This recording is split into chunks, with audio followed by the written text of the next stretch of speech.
ಇದೇ ಸಂದರ್ಭದಲ್ಲಿ ಸೋನು ನಿಗಮ್ ವಿಚಾರ ಕೂಡ ಡೆವಲಪ್ಮೆಂಟಲ್ಲಿದೆ. ಸೊ ಕನ್ನಡ ನಾಡಿನ ವಿಷಯ ಬಂದಾಗ ಒಂದಿಷ್ಟು ಅಪೋಸ್ಗಳು ಕಾಣ್ತಾ ಇದೆ. ಕ್ಷಮೆ ಕೇಳಿದ್ದಾರೆ. ನಾಡು ನುಡಿಗೆ ಎಲ್ಲರೂ ನಿಂತ್ಕೊಳ್ಳೇಬೇಕು. ಆ್ಯಂಡ್ ಸೋನು ನಿಗಮ್ ಅವರು ಕೂಡ ಕನ್ನಡದ ಬಗ್ಗೆ ತುಂಬ ಕಾಳಜಿ ಇದು ಎಲ್ಲ ಇದ್ದಂಥ ಕಲಾವಿದರೇ. ಐ ಥಿಂಕ್ ಆ ಸಿಚುವೇಷನಲ್ಲಿ might have reacted differently. So ಅವ್ರ ಕಾಂಟ್ರಿಬ್ಯೂಷನ್ನು ಕೂಡ ತುಂಬ ಚೆನ್ನಾಗಿದೆ. ಅವ್ರ ಹಾಡುಗಳೆಲ್ಲ ಭಾಳ ಎಂಜಾಯ್ ಮಾಡಿದ್ದೀವಿ. ಕನ್ನಡ ಹಾಡುಗಳಿಗೆ ಭಾಳ ಒಳ್ಳೆ ಕಾಂಟ್ರಿಬ್ಯೂಷನ್ ಇದೆ.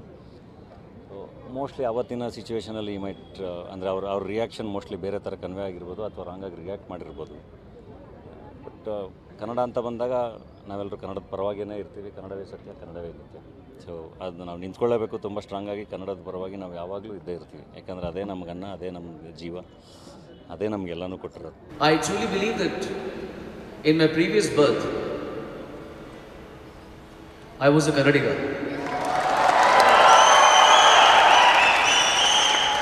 Because I am telling you, I came here to become a singer in Hindi films, but I've sung better songs in Kannada than I've sung in Hindi also, undoubtedly. So maybe I was a Kannadiga in the previous birth, and I really wanted to sing. So in the next birth, God wanted to make me a Hindi-speaking person, but wanted to give me Kannada music. So I'm very honored to receive so much love from you. And you know, I have so much respect and so much love and so much gratitude for the people of Karnataka that I swear on my music.